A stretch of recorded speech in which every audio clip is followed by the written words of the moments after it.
Hi Cliff fans and welcome to another one of my Cliff reviews, and today I'm going to do something different. I'm going to review Cliff's 2008 autobiography, My Life, My Way. And yeah, this was part of the 50th anniversary celebrations. We got a lot of Cliff stuff that year. We got a single, we got a box set, we got the announcement, we got a tour, Time Machine tour, which is absolutely fantastic. And we got the announcement that he's going to be performing with the Shadows the following year, and we got this book, which is probably the best autobiography written by Cliff because he goes into a lot more detail about his childhood, about his parents, about hearing rock and roll for the first time, and forming a band, going down to the Two Eyes, meeting Hank and Bruce, of course, for the first time, meeting Norrie Paramore for the first time.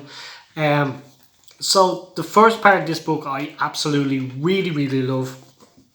But what I find disappointing when Cliff actually writes books is as soon as he starts talking about from 1966 when he was thinking about giving up music and dedicating himself to Jesus, um, the music kind of takes second place. Well, it doesn't hardly if it gets mentioned at all, and I find that disappointing. And that's the same for this book as all the previous. Which one's Cliff? Single-minded in the 80s. It was mostly you don't get much about the recording sessions. You don't get much about the musicians Cliff has worked with, the amazing songs he's done over the years, the amazing albums he's done over the years. He very rarely even talks about the movies um, that were so successful. He more talks about his charity work, which is fine, and meeting the Queen, which is great as well. There's loads of really, really interesting stories that he tells, and I love hearing that. And it's the thing when this book came out as well. A lot of people were saying it's like hearing Cliff actually. You can actually hear Cliff in your head actually telling you the story, which I absolutely love as well about this book as well. But I actually, if you want to hear Cliff actually properly telling you this story, you should get the CD of it, which was available as well. It's a double CD, and it's Cliff telling just reading the book himself. If you want to be lazy and have Cliff, but it's not the complete book.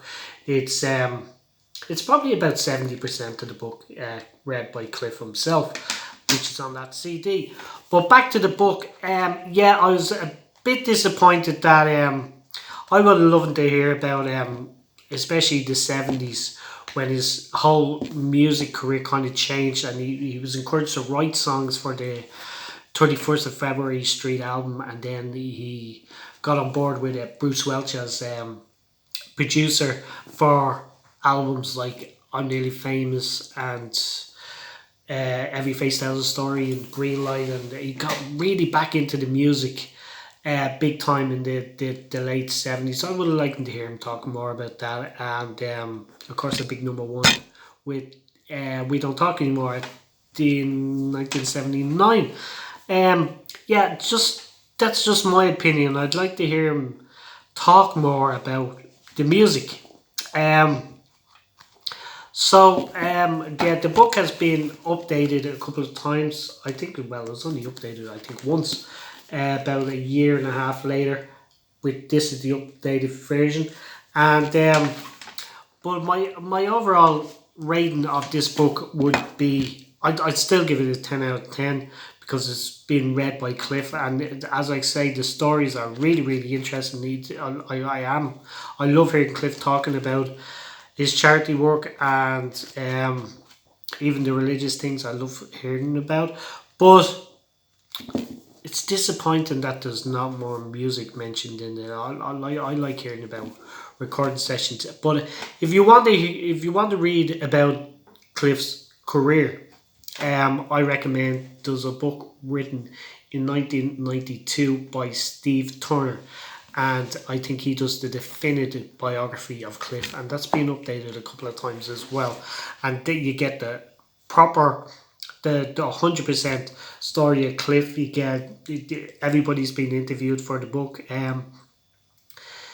They interview Cliff's family. They interview Cliff's friends. Including the shadows and producers and actors and actresses that starred in the movies, all the musicians that worked with Cliff over the years. So Steve Turner's book is, I still probably prefer that book to Cliff's, but this is very special because, as I say, it's Cliff. It feels like it's Cliff talking to you, and so I still give it a 10 out of 10, and I'm really looking forward to the new book, The Dreamer, coming out next month. Can't wait.